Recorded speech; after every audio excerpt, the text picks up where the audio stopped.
ZEE5 ಇರುವಾಗ ನೀವು ನಿಮ್ಮ ನೆಚ್ಚಿನ ಶೋಗಳನ್ನ ಎಂದಿಗೂ ಮಿಸ್ ಮಾಡಿಕೊಳ್ಳುವುದಿಲ್ಲ. ಅದು ಸಂಪೂರ್ಣ ಉಚಿತವಾಗಿ. ನೋಡ್ ಭೂಮಿಕಾ, ಏನು ಮಾತಾಡ್ದೆ ಹೇಗ್ ಮಲಗಿದೆ ನೋಡು. ಅಪ್ಪಣ್ಣ ಅವ್ರೆ, ಸಮಾಧಾನ ಮಾಡ್ಕೊಳ್ಳಿ, ಏನೂ ಆಗಲ್ಲ. ಏ ಡಾರ್ಲಿಂಗ್, ಎಷ್ಟು ಧೈರ್ಯವಂತೆ ನೀನೇ ಇಷ್ಟೊಂದು ವೀಕ್ ಆಗ್ಬಿಟ್ರೆ ಹೇಗೆ? ಡಾಕ್ಟರ್ ಹೇಳಿದಾರಲ್ಲ ಅವ್ನಿಗೇನು ಆಗಲ್ಲ ಅಂತ. ಕಣ್ಣೊರ್ಸ್ಕೋ.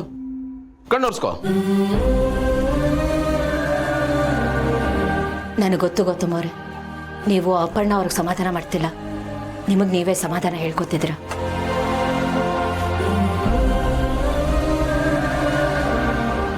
ಗೌತಮ್ ಅವರೇ, ನಮ್ದೊಂದು ಸಜೆಷನ್ ಹೇಳಿ ಡಾಕ್ಟರ್. ಇವ್ರು ಬೇಗ ರಿಕವರಿ ಆಗಬೇಕು ಅಂದರೆ ಇವ್ರನ್ನ ಇಲ್ಲಿಟ್ಕೊಂಡು ಟ್ರೀಟ್ಮೆಂಟ್ ಕೊಡೋದಕ್ಕಿಂತ ಮನೆ ಕರ್ಕೊಂಡೋಗಿ ಟ್ರೀಟ್ಮೆಂಟ್ ಮಾಡೋದು ಬೆಟರ್ ಅನಿಸುತ್ತೆ. ಮನೆಗ ಈ ಪರಿಸ್ಥಿತಿಲಿ? ಎಸ್, ನಾನು ಯಾಕೆ ಹೇಳ್ತಾ ಇದ್ದೀನಿ ಅಂದರೆ ಕೋಮಾದಂಥ ಕಂಡೀಷನ್ನಲ್ಲಿರೋ ಪೇಷೆಂಟ್ಗಳು ಮನೆ ವಾತಾವರಣದಲ್ಲಿ ತನ್ನವ್ರ ಜೊತೆ ಇರೋದು ಒಳ್ಳೆಯದು ಅಂತ. ಅವ್ರ ಮಾತು ಇವ್ರ ಕಿವಿ ಮೇಲೆ ಬೀಳ್ತಿದ್ರೆ, ಸುತ್ತಮುತ್ತ ನಿಮ್ಗಳ ಮೂಮೆಂಟ್ಸ್ ಇದ್ದರೆ ಅದು ಪೇಷೆಂಟ್ ಮೇಲೆ ಪ್ರಭಾವ ಬೀರುತ್ತೆ. ಅವ್ರ ಸೆನ್ಸಸ್ನ ಸಿಮ್ಯುಲೇಟ್ ಮಾಡುತ್ತೆ, ರಿಕವರಿ ಪ್ರೋಸೆಸ್ನ ಬೂಸ್ಟ್ ಮಾಡುತ್ತೆ. ಅದು ಪೇಷೆಂಟ್ನ ಬೇಗ ರಿಕವರ್ ಆಗೋ ಥರ ಮಾಡುತ್ತೆ. ಬೇಕಾದ್ರೆ ನಮ್ಮ ಸ್ಟಾಫ್ನ ನಿಮ್ಮ ಜೊತೆ ಕಳಿಸ್ಕೊಡ್ತೀನಿ, ಅವರು ಅಸಿಸ್ಟ್ ಮಾಡ್ತಾರೆ. ಆಮೇಲೆ ನೀವೇ ಪೇಷೆಂಟ್ನ ನೋಡ್ಕೋಬಹುದು, ಏನೂ ಪ್ರಾಬ್ಲಮ್ ಆಗಲ್ಲ. ಸೊ ನನ್ನ ಪ್ರಕಾರ ಇವರು ಮನೇಲಿರೋದೇ ಒಳ್ಳೆಯದು. ಇಲ್ಲ ಡಾಕ್ಟರ್, ನನಗೆ ಯಾಕೋ ಧೈರ್ಯ ಸಾಲ್ತಾ ಇಲ್ಲ. ಇನ್ನು ಸ್ವಲ್ಪ ದಿವಸ ಇಲ್ಲೇ ಇರಲಿ. ನಾನೇ ಧೈರ್ಯ ಕೊಡ್ತಿದ್ದೀನಲ್ಲ, ಮತ್ತೆ ಕೊರಿ ಮಾಡ್ಕೋತೀರಾ? ಇಂಥ ವಿಷಯದಲ್ಲಿ ನಮಗಿಂತ ನಿಮಗೆ ತುಂಬ ಮುಖ್ಯ ಆಗುತ್ತೆ. ಅದು ಎಫೆಕ್ಟಿವ್ ಆಗಿ ಕೆಲಸ ಮಾಡುತ್ತೆ. ಇದೇ ಸರಿಯಾದ ಸ್ಟ್ರಾಂಗ್ ಮೆಡಿಷನ್. ಏನು ಹೆದರ್ಕೋಬೇಡಿ, ಧೈರ್ಯವಾಗಿ ಕರ್ಕೊಂಡೋಗಿ. ಒಂದು ಮಾತು ಹೇಳ್ತೀನಿ, ಕೇಳ್ಕೊಳ್ಳಿ. ಸಂಬಂಧಕ್ಕಿಂತ ಒಳ್ಳೆ ಬ್ಯಾಂಡೇಜು, ಪ್ರೀತಿ ವಿಶ್ವಾಸಕ್ಕಿಂತ ಒಳ್ಳೆ ಮೆಡಿಷನ್ನು ಈ ಪ್ರಪಂಚದಲ್ಲಿ ಬೇರೆ ಯಾವುದೂ ಇಲ್ಲ. ಅದು ತುಂಬ ಅದ್ಭುತವಾಗಿ ಕೆಲಸ ಮಾಡುತ್ತೆ. ಒಳ್ಳೆಯದಾಗುತ್ತೆ, ಕರ್ಕೊಂಡೋಗಿ.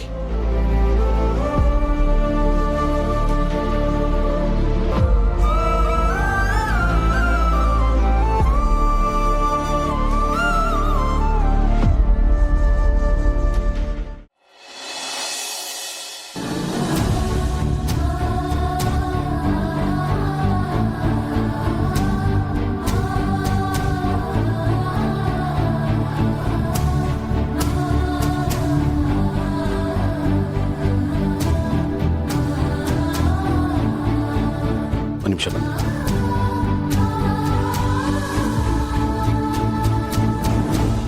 ಈ ಬಿಗ್ ಬ್ರೋ ಇವನನ್ನ ನಮ್ಮನೆಗೆ ಯಾಕೆ ಕರ್ಕೊಂಬರಕ್ ಹೋದ?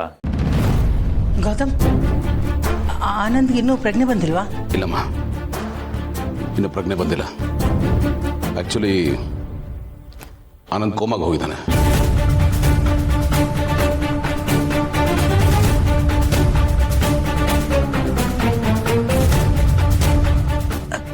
ಕೋಮಾಗ? ಆಮ. ಯಾವಾಗ ಸರಿ ಹೋಗತ್ತಂತೆ? ಡಾಕ್ಟರ್ ಏನು ಹೇಳಿದ್ರು? ಎಷ್ಟು ದಿನ ಅಂತ ಹೇಳೋಕ್ಕಾಗಲ್ಲ. ಪ್ರಜ್ಞೆ ಯಾವಾಗ ಬೇಕಾದರೂ ಬರ್ಬೋದು, ಸ್ವಲ್ಪ ಕಾಯಬೇಕು ಅಂತ ಡಾಕ್ಟರ್ ಹೇಳಿದ್ರು. ಅಲ್ಲ ಗೌತಮ್, ಕಂಡೀಷನ್ ಹೀಗಿರ್ಬೇಕಾದ್ರೆ ಹಾಸ್ಪಿಟ್ಲಲ್ಲಿ ಇರೋದು ಬೆಟರ್ ಅಲ್ವಾ? ಇಲ್ಲಿಗೆ ಯಾಕೆ ಕರ್ಕೊಂಡು ಬಂದೆ? ಡಾಕ್ಟರ್ ಅಡ್ವೈಸ್ ಮಾಡಿದ್ರಮ್ಮ, ಅವ್ರು ಆಸ್ಪತ್ರೆಯಲ್ಲಿರೋದಕ್ಕಿಂತ ಮನೆ ವಾತಾವರಣದಲ್ಲಿದ್ದರೆ ಆದಷ್ಟು ಬೇಗ ರಿಕವರಿ ಆಗ್ಬೋದು ಅಂತ. ಅದಕ್ಕೆ ಇಲ್ಲಿ ಕರ್ಕೊಂಬಂದೆ.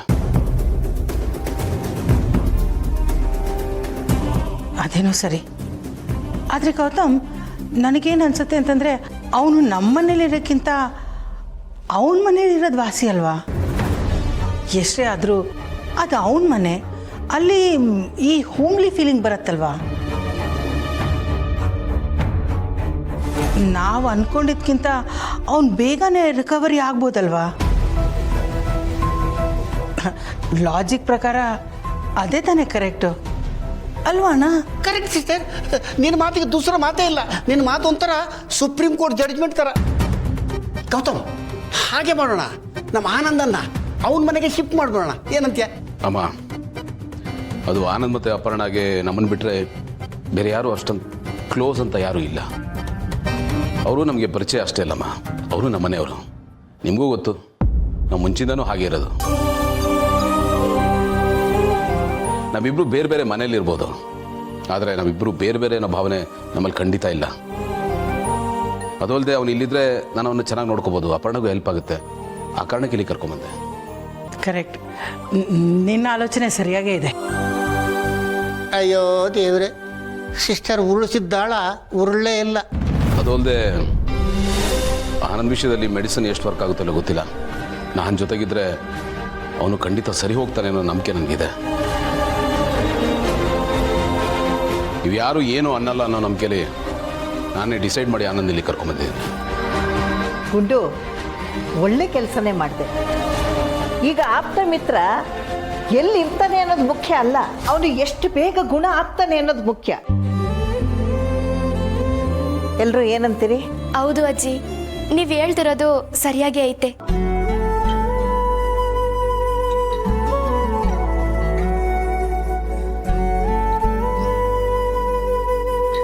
ಅಪರ್ಣ, ಯಾಕೆ ಹೀಗೆ ಅಳ್ತಾ ಇದೆಯಾ? ಡಾಕ್ಟರ್ ಅಷ್ಟು ಹೇಳಿದ ಮೇಲೆ ಅಳ್ತಾ ಇದೆಯಾ? ಅಳಬೇಡ, ಸುಮ್ಮನಿರೋ. ನೋಡು, ಆನಂದ್ಗೆ ಎಚ್ಚರ ಇದ್ದಿರ್ಬೋದು, ಬಟ್ ಅವನ್ನ ಸಂತೋಷವಾಗಿರೋ ಥರ ನಾವು ನೋಡ್ಕೋಬೇಕು. ಬೇಗ ರಿಕವರಿ ಆಗ್ತಾನ ಅವನು. ಹುಷಾರಾಗ್ತಾನ? ಅದು ಈ ಜನ್ಮದಲ್ಲಿ ಸಾಧ್ಯ ಇಲ್ಲ. ಏನ್ ಮಾಡೋದು ಗೌತಮ್? ಕಣ್ಣೀರು ಹಾಕ್ಬಾರ್ದು ಅಂತ ಎಷ್ಟೇ ಪ್ರಯತ್ನ ಪಟ್ಟರು ಅವನ್ನ ನೋಡ್ತಿದ್ದಾಗ ಎಲ್ಲ ನೆನಪಾಗೋಗುತ್ತೆ. ಕಣ್ಮುಂದೆನ ಇನ್ಸಿಡೆಂಟ್ ಆಯ್ತಲ್ಲ, ಅದರಿಂದ ನಾನು ಆಚೆ ಬರೋಕ್ಕೆ ಆಗ್ತಿಲ್ಲ.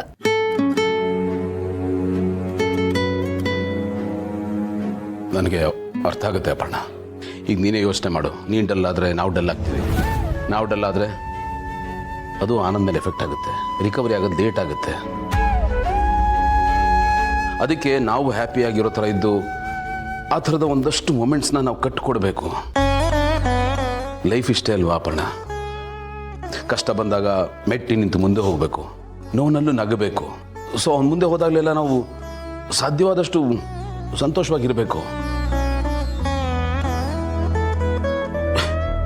ಅದು ಕಷ್ಟ ನನಗೆ ಗೊತ್ತು, ಬಟ್ ಅದು ನಾವು ಸಂತೋಷವಾಗಿರೋ ಥರ ಆ್ಯಕ್ಟ್ ಮಾಡಿದ್ರು ಪರವಾಗಿಲ್ಲ. ಅದು ಡ್ರಾಮಾ ಅನ್ಸಿದ್ರು ಓಕೆ, ಆರ್ಟಿಫಿಷಿಯಲ್ ಅನ್ಸಿದ್ರು ಪರವಾಗಿಲ್ಲ. ಅದು ಅವ್ನಿಗೆ ಒಳ್ಳೇದಾಗುತ್ತೆ, ಅವನ ಮೇಲೆ ಒಂದು ಪಾಸಿಟಿವ್ ಪರಿಣಾಮ ಬೀರುತ್ತೆ.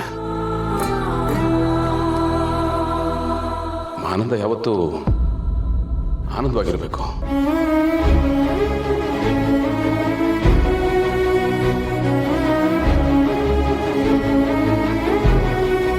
ಹಾಗಿರ್ತೀಯಲ್ಲ ನೀನು? ಹಾಂ, ನೋಡು, ನಿನ್ನೆ ಸ್ವಲ್ಪ ಸ್ಮೈಲ್ ಮಾಡಿ ಹೇಳ್ಬೋದಲ್ಲ. ನಾನು ಈಗ ತಾನೇ ಹೇಳಿದ್ದೀನಿ, ನೋವಿನಲ್ಲೂ ನಗೋದನ್ನು ಕಲಿಬೇಕು ಅಂತ. Smile please. ಇರ್ತೀನಿ. ಗುಡ್. ZEE5 ಆಪ್ ಡೌನ್ಲೋಡ್ ಮಾಡಿ ಎಲ್ಲಾ ಸಂಚಿಕೆಗಳನ್ನು ಸಂಪೂರ್ಣ ಉಚಿತವಾಗಿ ನೋಡಿ.